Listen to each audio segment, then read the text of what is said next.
And now let's talk more about the Independent Commission for Infrastructure with House Infrastructure Committee Co-Chair and Bicol Saro Party List Representative Congressman Terry Rivdon. Good morning, Congressman.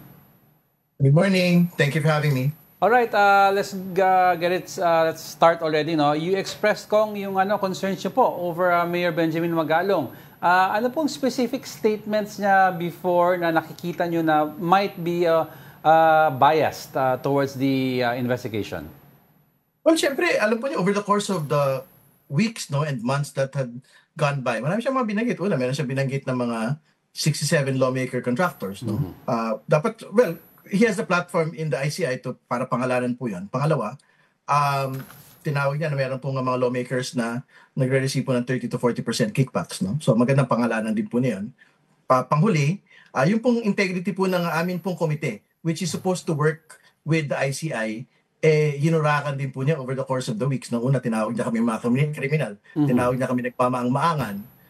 Tapos marami siyang mga iba po sinabi, yung anti-moral pejorative po, na parang lokohan lang. Ito po nga nagiging pagdinig po namin, binanggit po niya. So, ang sinasabi mo natin, dapat i-identify po ng ICI. I-note po yung mga previous public statements niya. Kung alin po doon yung pwede po siyang makapagbigay ng specific advice to the Commission at alin po doon yung dapat po siyang mag-inhibit. Do you think there's also a possibility, Congressman, like what other people have expressed, na him being allied with Duterte, na baka yung listahan na lumabas po sa investigasyon hindi po kumpleto?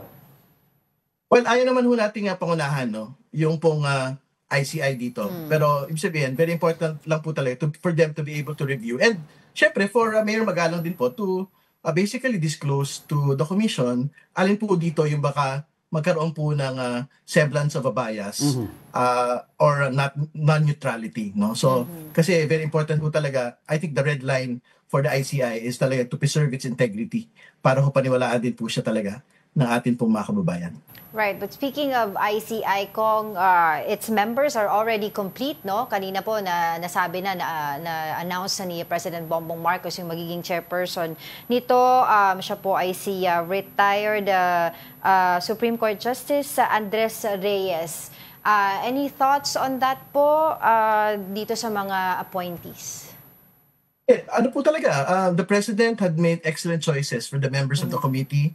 Si Justice Reyes talaga pong proven yung kanya pong integrity at galing po sa usapin po ng batas. Wala naman tayong naririnig na mga maling desisyon o masamang desisyon po na iginawad niya na hindi po fair, na hindi po impartial. Siyempre si Secretary Singson, naglatag po siya ng aktual ng mga reforma sa DPWH at hopefully mailatag din po niya itong mga ito bilang miyembro po ng ICI. At siyempre si Ms. Fajardo, nakita naman natin yung trabaho po ng SGV sa malalaking mga kumpanya para tiyakin po na may maayos po silang governance sa kanila po mga kumpanya. So talaga pong excellent choices by the President. But how do you see your committee and ICI working together on this? Well, yung pong ICI sa executive order, meron po sila mandate to work with Congress and the Senate. We are ready to share documents and furnish them our recommendations. Kasi syempre, may sarili po silang larga, may sarili pong larga yung Kongreso at Senado. Pero bukas kami at willing kami na makipagtulungan sa kanila. Also, Congressman, si President Marcos said in his, I think it was a while ago, yung speech niya, that they may also, the ICI may also recommend certain processes that need to be changed with regards to projects sa DPWH. And also, he made mention of several issues like, for example, yung sa LGU po. Noon po, nung panahon daw niya, may acceptance after the project. Ngayon, wala na at gusto niyang ibalik. Ano po ang comment niyo dito? Wala naman tayong debate, na meron talagang kailangang coordination sa pagitan po ng national government at ng local government. Very important lang siguro yung language na kailangan gamitin kasi syempre ayaw din natin halimbawa na maging consent yung pong requirement bigla. Nito pong pagkalalatag po ng mga proyektong pambansa, pang-national, sa ating pong mga LGUs. Kasi pagka maging ibig sabihin na acceptance ay consent, pwede talagang matali bigla yung pong paglalatag ng mga mahalagang infrastruktura sa ating lokal na mga lokal na pamahalaan. Lalo tigit, hindi talaga natin maiwasan na meron pong pwedeng maging mga political issues. Halimbawa, hindi magkaalyado yung pong mga iba't ibang mga LGU heads at yung pong mga national leaders po natin, no? So, I think yun lang po yung kailangan hong i-clarify po doon po sa ibig sabihin po na acceptance. Kung I was wondering if meron na po ba tayong update ngayon dun sa iba pang mga flood control projects na nabisita o hindi pa nabisita ni Pangulong Bongbong Marcos, na nakitaan nyo na po doon sa budget nung nakaraan kung ito po ba ay may special insertion or galing pa sa NEP? Kasi may nauna na po kayong naipahayag before eh. Ngayon po ba may mga bago po kayong gustong i-share with us regarding that? Well, syempre nag-wrap up po kami doon sa Bulacan. No? So, at bahagi po doon sa pagsisiyasat po ng Bulacan talaga yung binanggit po nating insertions po ng Goose Project po ng Wawa Builders sa Plaridel, Bulacan. So, ang mga kasunod na hong mga aspeto po ng investigasyon nito, yung pong pag-imbita sa mga BICAM members na nga. So, na-invite na ho si Congressman Zaldico at si former Senator Grace po. No? Dito po sa pagtinig po na ito. So, para magbigay ho sila ng mga particular na detalye kung ma-identify ba natin ito pong mga proposals. Kasi ang totoo, hindi lang naman ho itong Ghost Project na ito. Right. Pinag-usapan, yung pong insertion supposedly, yung pong mismong line items na binanggit po ni Bryce Hernandez, parang supposedly nakalink po sa mga senador pong binanggit yun, kay Senator Joel at Senator Jinggoy. Gusto ko nating malaman kung alam ba ng BICAM ito pong identities nito pong mga nagpo-propose po sa atin pong General Appropriations Act. May tugon po ba si Congressman Zaldico and former Senator Grace po regarding your invitation? And if ever, kasi if I'm not mistaken, until now, nasa US pa po si Congressman Zaldico. Will you allow ang kanyang tugon ay magiging via Zoom or kailangan present po physically? I think nagsabi naman na ho siya na sasagutin po niya ang lahat ng mga aligasyon. Not just for the committee, but all the general allegations against him, no? In due time, no? So, antay po natin dumating po yung araw na yon. Ganun din naman po kay Senator Grace po kasi they're being asked not on specific anomalous projects, but on their what they know relating to the bicameral conference committee proceedings there. And I think, hindi na naman po yung House yung interesado sa totoo lang. Doon po sa bicameral conference committee details. No? Kahit po yung Senado, pinahayag po yan ni Senate President Tito Soto nung nakaraang mga interview na gusto din lang malaman talaga ano ba yung detalye ng BICAM kasi gusto nilang malaman yung identities nito po nagpo-post po ng mga insertions.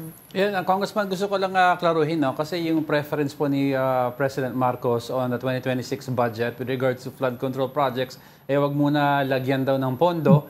Ang concern kasi ng iba dyan, while we understand yung concern, pero given na it's also climate change and we expect heavier rains next year kasi nagpo-progress po yan, as sabi ng Pag-asa, baka without additional flood control projects, baka daw yung baha grumabe. Shouldn't we just instead give or put in stricter safeguards? Well, tingnan pa po natin yung magiging pinaka-pinal na resulta. No? Dahil sa proseso pa rin po tayo ng pagbabudget. Pero ginagalang po natin yung pagtingin po ng Pangulo. Lalo higit, I think ramdam naman niya po talaga yung galit ng mga kababayan ho natin over flood control projects. No? Pero I think yung very important po talagang pagpasyan din kasi ngayon, ano ba yung criteria? Kung ano ba dapat yung mga binibigyan ng mga flood control projects ng mga lugar. So dapat science-based, evidence-based po talaga ito. Ano ba? Kung hindi ka red area sa Project NOAA, para mahirap naman na meron kang flood control project. Yung mga ganun po. No? So I think mas mahalagang ilatag muna natin yon. Yung pong mekanismong yon. Kesa halimbawa ngayon, nasa gitna ho tayong budget hearing, ipepersa pa rin ho natin na maglagay po ng mga flood control. Baka naman hindi pa rin evidence-based, science-based pa rin po yung pagkakalatag ng mga proyektong ito. Right. Going back to the talks about the ICI, si Congresswoman Laila De Lima is pushing for a law, if I'm not mistaken po, na talagang maging batas po itong commission na ito, ano? At sinasabi nga niya para daw magkaroon ng mas may pangil. Is the Congress also supporting this bill? Wala ho tayong debate, no? Na kailangan ho ng mas malakas at mas malawak pong batas para sa independent commission po na ito. Yung Senado, ready na rin ho sila na ipasa at pag-usapan po ito pong independent commission na bill po nila. So hopefully magkaroon po ng pagpaspas, no, on both houses of Congress dito po sa mga bills po nila, bills po namin, no. Lalo tigit hindi naman ho kailangan pagbanggain Minsan, pwede na hong magsimula ang trabaho ng ICI at kapag naibuo po namin yung batas, pwede hong i-absorb na po nitong standing commission po na ito yung magiging bagong mga kapangyarihan na meron po sila. So what specific laws po yung nakikita nyo po under that law rather? Ano pong specific na nakikita po natin na maaari po nating maipush for this law that is Congresswoman Laila De Lima is pushing for? Well, major po kasi talaga yung subpoena powers at contempt powers, no? Kasi wala ho sila ngayon, noon. So, recommendatory lang sila, Kong, di ba? Pwede lang subpoena or utusan yung pong mga taong executive. No? Pero I don't think they can compel non-executive government officials to attend. No? So yun yung una. Pero I think there's a way around it kasi I think they're compelled to work with law enforcement agencies also na merong mga subpoena powers. So NBI may subpoena powers yan. DOJ may subpoena powers yan. I think yung CIDG merong subpoena powers yan. So they can work through these law enforcement agencies. No? Pero as they are, wala po sila nun. So I think yun po yung very important na i-grant ng Congress at Senate na kapangyarihan po ng ICI. So, I mean, they can continue with their work now while we are doing the necessary work to make the ICI stronger. Ang Senate kasi nagpo-push din ng the same law. No? I was wondering kung nakita nyo na po yung version nila, may pagkakatulad din po ba nung sa inyo? Kasi usually kapag parehas, madaling na ipapasa eh. Essentially, yun naman yung gusto i-grant na powers sa kanila, yung investigative powers po na meron po ibang mga opisina. Yun yung una. Pero pangalawa, yung nakalagay din po sa Senate kasi, at narinig ko ito dun sa interview po ni Senator Soto, dapat hindi lang do infrastructure na public works, no? Gusto niya nga maging trabaho po ng ICI po na ito. Dapat all-encompassing daw po na hindi lang DPWH. Right. Yung pwede ho niyang siya sa ating mga proyekto. Yan, so kumbaga kasi ang interpretation ng iba sa kay gusto ni Tito Soto was aside from yung sinasabi ng flood control, all projects per se, parang gusto sabihin ng iba daw, aside from post investigation, the word investigation pertains to tapos na may nangyaring anomalya. How about having a commission that has post-audit, present audit, and powers? Kasi ang COA, post-audit lang eh. Parang Q&A daw sa mga ibang kumpanya, di ba? Pag may release na budget, may ongoing project, meron yung present audit, may post-audit. Para talagang deterrent talaga. Tingin ko dapat in-agency na po yung intervention na yun. Katulad na binanggit ko na previously, for example, sa DPWH, yung private sector inspections, no? Kasama dapat sa project cost na, for example, kahit compromised yung isang particular district engineering office, pagka may private sector inspections, hindi yung makakabill yung pong mga kontratista kung hindi ho talaga maayos yung pagkakalatag ng semento, hindi maayos yung mga project specifications, no? So, I think very important intervention po yun. At in fact, we'd like to be able to ask Secretary Singson, I think ginawa na po niya yun, hindi lang nagtuloy after po niya umalis ng DPWH. No? So, ayun, very important po yun. At most definitely dapat in-agency, ano na po yun, it shouldn't require another bureaucratic layer for that. Ayun. But before we let you go, Kong, kailan po ba ulit yung next hearing ninyo? And I was wondering kung open pa rin yung invitation ninyo kay Mayor Magalong now that he is part of the ICI being the special advisor. Well, pag-isipan, bago na ho yung sitwasyon ngayon kasi special advisor na ho siya. So, he will have to be invited as part of the ICI already. Right. So, I'll discuss it with the committee. Kung paano ba siya, kung how it will actually play out. Kasi baka pagka sinalang ho natin siya doon, baka as ICI na po sila magsasalita. So, we will find out in the next few days. So, kailan po yung next na hearing ng Congress for this? Baka next week na kasi pinipinal pa ho namin yung mga detalye, no? And like what you had seen naman po in the last hearing, we wanted to be complete po with all the documentation. So like yung research po, for example, dun sa mga financial statements ng mga Discayas, it really took some time. So ngayon kasi mag-introduce na kami ng mga new areas like Benguet, which the President visited. So we wanted to be very precise on yung pong rock netting schemes. Kasi I think something needs to be found there as well, no? Na parang very serious overpricing po ng ilang pong mga materyales. Ay, last na pahabol na, wala po bang lumalapit sa inyo kung na iba pang mga contractors na willing na mag-divulge ang mga information na alam nila para sila ay malagay din sa witness protection program? Wala pa. Hindi ko alam, parang nakakatakot ata makipag-usap sa akin. Ganun. Alright, maraming salamat po sa inyong oras.